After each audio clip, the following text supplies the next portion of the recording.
오늘 우리는 예수께서 당하신 신문과 재판이라는 제목으로 세 번째 시간을 가지고자 합니다. 마가복음 14장 66절에서 72절의 말씀을 통해 베드로의 신문을 보게 됩니다.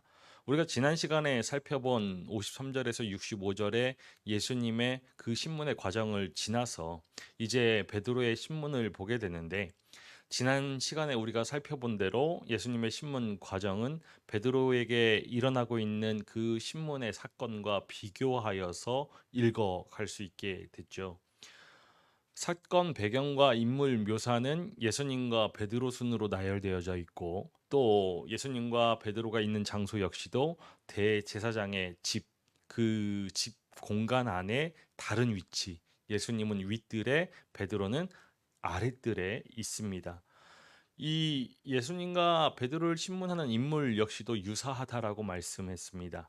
예수님은 대제사장들과 장로들, 서기관들 앞에서 신문을 받으시고, 베드로는 대제사장의 시종들과 함께 있어서 그들에게 신문을 받게 되죠.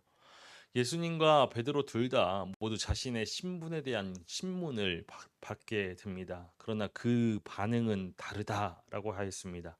예수님은 자신의 신분을 공개적으로 인정하시지만 베드로는 부인하고 있죠.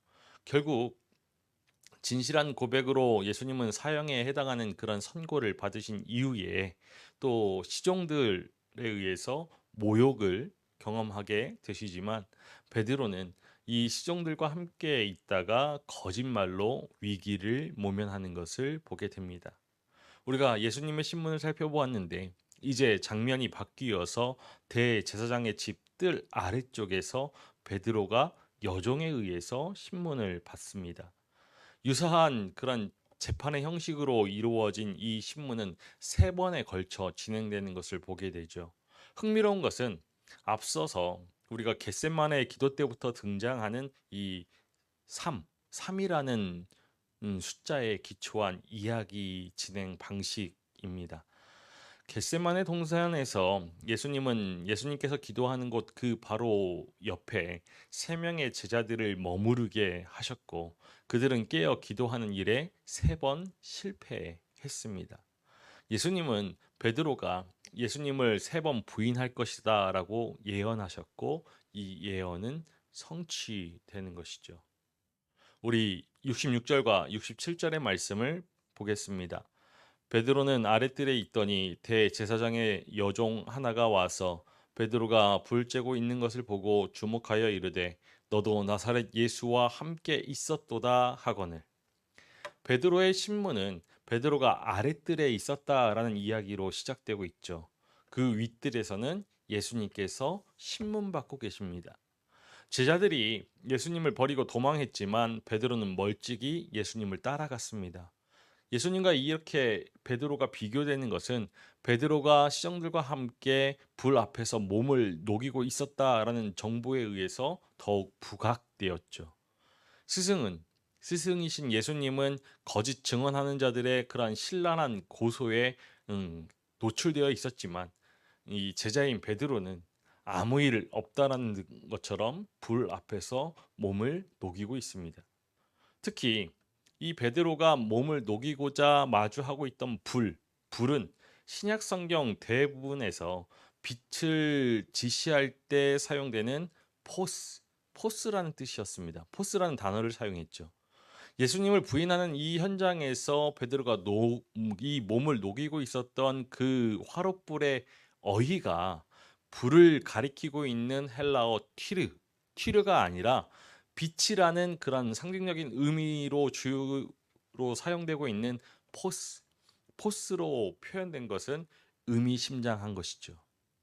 음모의 밤이 깊어감에 따라서 죽음의 그림자가 예수님의 그런 운명에 짙게 드리워지고 있을 때, 베드로는 예수님 곁에서 멀찍이 서서 어느 정도 안전한 거리를 유지한 채 이 빛 앞에서 신분을 위장하고 있습니다. 그러나 그 빛 앞에서 베드로의 신분이 탄로나게 되는 것이죠. 베드로가 불 쬐고 있는 것을 보고 주목하여 이르되, 베드로는 다시 이 빛 앞에서 자신을 위장하여서 예수님을 부인하게 됩니다.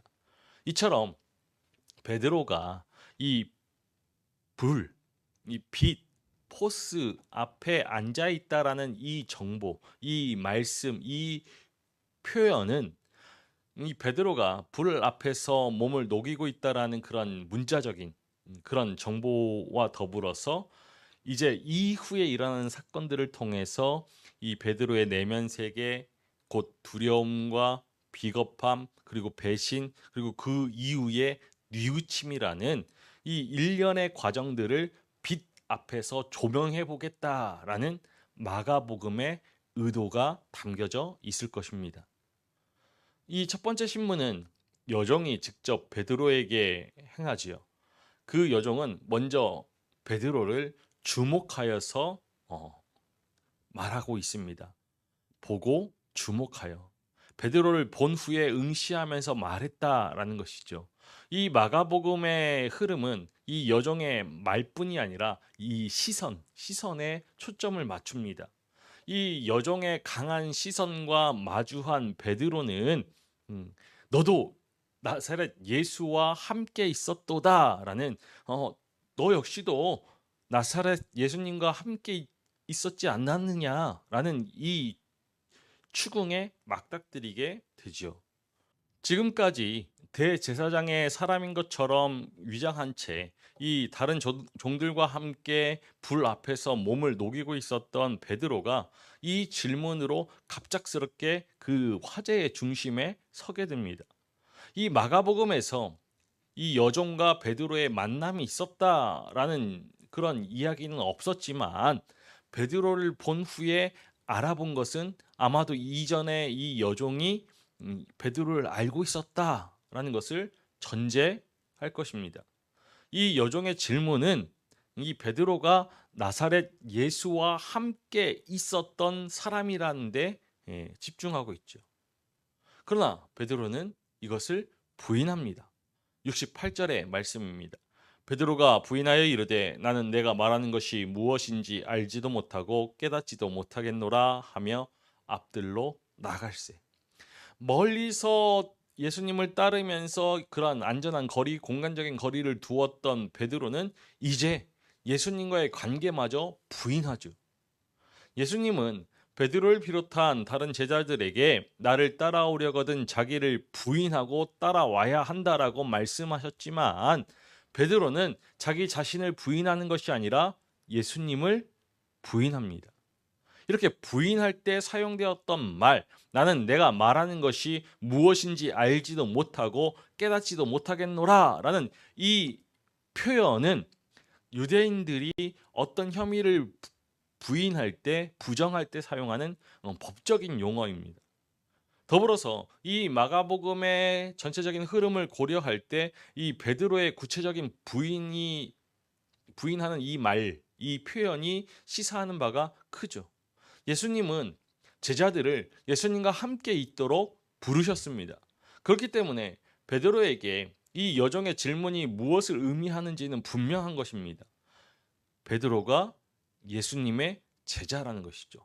나사렛 예수와 함께 있었던 제자입니다. 그런데 베드로는 그 말이 무엇을 의미하는지 이해하지 못하겠다라고 답합니다. 무엇인지 알지도 못하고 깨닫지도 못하겠노라. 이러한 베드로의 대답은 베드로가 예수님을 모른다라는 그 부인의 말이기도 하지만 참 제자의 길이 무엇인지 베드로가 여전히 깨닫지 못하고 있다라는 그러한 판단을 이 말씀을 읽는 자들, 이 말씀을 듣는 자들로 하여금 그 판단을 내리게 하는 것이죠. 우리가 여기에서 주목해야 할 것이 있는데 이 여종이 예수님을 나사렛 예수라 부르는 것이죠. 마가복음에서 나사렛 예수는 단지 예수님의 그 출신 지역을 알려주는 그러한 사실 정보라기보다는 신학적인 의미를 지니고 있습니다. 마가복음 1장에서는 나사렛 예수는 세례받으신 예수님이죠. 그리고 축기하는 나사렛 예수이고 또 10장에서는 치료하는 나사렛 예수입니다. 그리고 16장에서는 십자가에 못 박혔다가 부활하신 나사렛 예수라는 그런 함의를 가지고 있습니다. 그런데 오늘 이 단락에서 나사렛 예수는 예수님이 신문 후에 모욕당하고 매를 맞고 있는 중임을 우리가 기억한다라면은 고난받는 인물, 고난받는 나사렛 예수임을 함의하고 있죠. 따라서 나사렛 예수와 함께 있었다라는 이 여종의 질문은 제자로서 베드로가 있어야 할 곳은 바로 예수님이 그러하듯이 고난받는 현장임을 시사하고 있는 것입니다. 베드로가 앞들로 나아가자 그 여종이 베드로를 따라오지요. 우리 69절의 말씀을 보겠습니다. 여종이 그를 보고 곁에 서 있는 자들에게 다시 이르되 이 사람은 그 도당이라 하되, 이 여종이 동일인이라는 것은 이 여종 앞에 관사가 붙어 있습니다. 우리말로는 표현되어 있지 않지만 헬라어 원문으로 보면은 관사가 붙어 있죠. 그리고 다시 이르되라는 이 표현을 통해서 동일인문으로 우리가 파악할 수 있습니다. 이렇게 베드로를 따라온 여종은 그 옆에 있던 동료 종들에게 이 베드로를 지목하여서 시선의 집중을 받게 하죠. 이 사람은 그 도당이라. 이 사람도 그들 가운데 있었소 라고 말하는 겁니다. 이번에는 예수님을 따르던 무리 중에 하나로 지적합니다.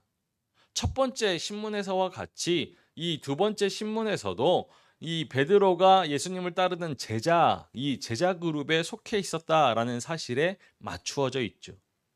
엄격한 의미에서 본다라면은 예수님과 함께 있었는지, 그리고 두 번째로 또 제자들 중에 하나인지 묻고 있는 것입니다. 그런데 베드로는 다시 한번 부인하죠. 그러자 세 번째 시험이 이어집니다. 우리 70절의 말씀을 보겠습니다. 또 부인하더라. 조금 후에 곁에 서 있는 사람들이 다시 베드로에게 말하되 너도 갈릴리 사람이니 참으로 그 도당이니라.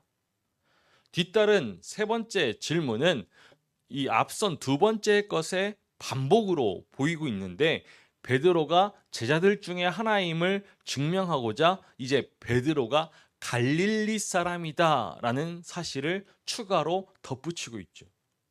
그리고 이 마가복음의 말씀에서는 조금 후에라고 그 시간의 경과를 알려주고 있는데, 누가복음에서는 분명하게 1시간쯤 있다가로 되어 있습니다. 베드로가 예수님을 첫 번째 부인한 것과 그리고 두 번째 부인한 것 사이에는 그런 시간의 흐름이 크게 나타나 있지 않지만, 시간의 격차가 나타나 있지 않지만, 두 번째 부인과 세 번째 부인 사이에는 1시간이라는 격차가 있는 것이죠. 이 1시간이면은 앞서 했던 자신의 행동을 충분히 돌아볼 수 있는, 반추할 수 있는 그러한 시간입니다. 이 질문에서 지금까지와는 다른 형태를 우리가 볼 수 있죠.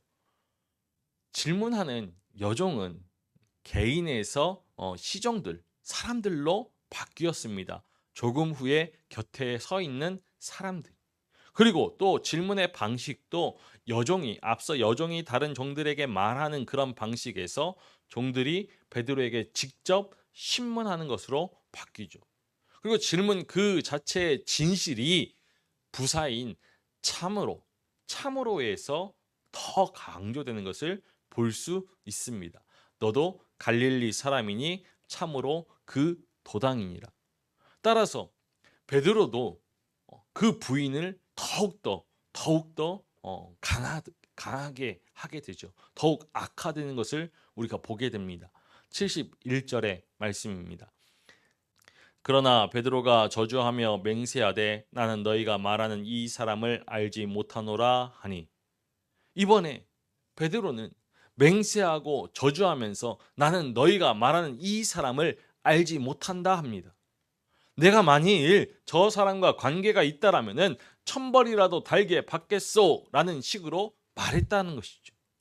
사실 이 사람들은 베드로가 제자이냐라고 물었지만 베드로는 예수님을 모른다라고 부정한 것이죠. 어쨌든 예수님은 앞서서 예수님의 신문에서는 증인들이 거짓말을 하고 예수님은 참된 말씀을 하셨습니다. 그런데 베드로의 경우에는 신문하는 사람들이 여종과 사람들이 진실을 말하고 베드로가 거짓을 말하고 있죠. 그리고 앞서 사내들인 신문에서 예수님은 지금까지 숨겨왔던 예수님의 그런 메시아적인 신분, 신적인 그 신분을 밝혀 주셨지만 베드로는 자신의 신문에서 자신의 신분을 속이고 예수님마저 이 사람이라고 고백합니다. 베드로는 예수님을 그리스도로 밝힌 그 이전의 고백, 자신의 그 고백마저도 부정한 것이죠. 72절의 말씀을 보겠습니다. 닭이 곧 두 번째 울더라. 이에 베드로가 예수께서 자기에게 하신 말씀 곧 닭이 두 번 울기 전에 내가 세 번 나를 부인하리라 하심이 기억되어 그 일을 생각하고 울었더라. 베드로가 예수님을 저주하면서 맹세하며 부인하였던 그 순간 닭이 두 번째 울었죠. 그러자 베드로는 예수님의 말씀이 생각나서 밖으로 뛰쳐나가 울었습니다. 울었다라는 이 표현은 앞이 보이지 않을 정도로 눈물을 흘렸다라는 의미죠. 그렇게 베드로는 후회를 넘어서 통곡하며 회개합니다. 베드로의 통곡은 이 숫학의 울음소리, 이 소리 때문이 아니라 예수님의 말씀 때문에 일어났지만 숫학의 이런 울음의 소리, 닭의 울음소리는 예수님의 말씀을 기억나게 한 그러한 매체가 되었죠. 베드로의 기억 속에 예수님의 말씀이 기억되고 있었고 이 기억된 말씀은 숫학의 그런 울음소리에 환기되어서 베드로를 돌아서게 한 것입니다. 이 사건을 예언과 성취의 각도에서 보는 것 또한 우리가 가능하죠. 예수님은 베드로가 예수님을 부인할 것이다라고 예언하셨고 그 일이 실제로 발생했습니다. 베드로가 회개하고 통곡한 이 시점은 바로 예수님의 말씀이 예언이 성취되는 순간이죠. 베드로에게 예수님의 말씀의 이러한 예언과 성취 그리고 이 사람의 변화를 가져오는 능력이 베드로의 이러한 개인적인 경험, 이 개인적인 경험과 함께 그의 기억 속에 깊이 각인되었을 것입니다. 그리고 이 베드로에게 일어난 이 사건은 마가복음을 읽는 역사적인 청자와 함께 그런 공감을 얻었을 것이죠. 네로 바뀔 때 기독교인들은 예수님을 부인하고 그런 자신의 신앙 공동체를 부인하도록 배신하도록 강요되었고 실제로 많은 사람들이 배반하였습니다. 배교하였죠. 로마의 그리스도인들에게 이 통곡한 예수님을 세 번 부인하고 통곡하는 베드로의 이야기는 신앙을 배교하고 신앙 공동체를 배신하였던 그들에게 회개하고 재출발할 수 있는 그러한 또 다른 그런 닭의 울음소리가 되었을 것입니다. 우리는 지난 시간과 오늘 시간을 통해서 두 종류의 신문을 보았습니다. 하나는 대제사장을 수장으로 한 사내들인 앞에 서서 신문 받으시는 예수님, 그리고 다른 하나는 대제사장의 그 시종들 앞에 선 베드로이죠. 예수님은 거짓된 증언에도 불구하고 예수님의 그 신분에 대한 참된 말씀을 하심으로써 사형에 해당될 자로 그렇게 선고, 판명되었고 베드로는 거짓된 고백으로 죽음의 위기를 모면합니다. 예수님에 대한 신문의 핵심은 예수님이 하나님의 아들 그리스도인지를 묻는 대제사장의 질문에 담겨 있었습니다. 대제사장은 총독 빌라도에게 예수님을 넘겨주려는 그 혐의를 찾고 있었기 때문에 이 대제사장이 말한 그리스도의 개념에는 이 로마를 대항하여서 폭력적인 저항 운동을 하고 있는 자칭 메시아의 그러한 신분과 사역을 내포하고 있었던 것이죠. 하지만 예수님은 내가 그니라 에고 에이미로 대답하셨습니다. 이러한 예수님의 답변이 죽음으로 이어질 것을 아셨음에도 불구하고 예수님은 내가 그니라 라고 말씀하심을 통하여서 반역자들이 맞이할 수밖에 없는 운명을 짊어지시죠. 이것은 메시아로서 이스라엘, 그리고 이스라엘뿐만 아니라 열방의 운명을 짊어지고 가시려는 그런 메시아의 소명에 따른 선택이라고 우리가 보았습니다. 그리고서 예수님은 시편의 말씀과 다니엘의 말씀을 인용하여서 예수님 자신이 단순한 그리스도가 아니라 하나님과 하나님의 그 보좌를 공유한 그러한 신적인 인물임을 보여주셨죠. 이것으로 대제사장은 예수님을 유대 법에 따라서 신성 모독죄를 범한 것으로 선언하였습니다. 예수님의 재판이 진행되는 그 순간에 베드로는 대제사장의 집 아랫뜰에서 대제사장의 시종들과 마치 그들 중 한 사람인 것처럼 불에 몸을 녹이고 있었습니다. 하지만 여종이 베드로를 응시하여 본 이후에 주목하여 보고 베드로가 예수님과 함께 있었던 사람임을 지적하죠. 예수님과 함께 머물도록 부름받았고 더 나아가서 자기 자신을 부인하고 예수님을 따르도록 요청되었던 제자 베드로는 자기 부인이 아니라 예수님과 예수님의 제자됨을 부인하고 맙니다. 이어지는 그러한 모든 질문과 신문은 베드로가 제자 공동체에 소속된 그런 제자임을 이 진실에 입각하여서 이루어졌지만 그때마다 베드로는 그 공동체와 자신을 분리하면서 마지막 세 번째 신문에서는 예수 그리스도를 고백하였던 그 자신의 그 고백과 반하여서 예수님을 이 사람이라 칭한 이후에 예수님을 부인하고 말았죠. 하지만 오늘 이 베드로의 이야기는 이 이야기의 끝은 절망이 아니라 소망을 말합니다. 이 베드로가 통곡하며 나아갔다 울었더라 라는 이 말씀이 베드로가 회개했다 라는 그런 의미를 담고 있기 때문이죠. 사도행전이 보여주는 것처럼 초대교회에서 베드로의 그러한 중대한 역할을 고려할 때 베드로가 가졌던 확신, 예수님이 그리스도이심을 확신하였던 그 확신과 또 이 예수님을 부인하는 실패, 그리고 통곡, 이렇게 확신과 실패, 통곡으로 이어지는 삶의 여정은 네로의 박해로 인하여서 비슷한 상황에 처해 있던 로마의 그 교회에 다시 시작할 수 있는 회개와 재출발의 기회로 읽혀졌을 것입니다. 베드로는 단지 연약해서 예수님을 배반한 것은 아닙니다.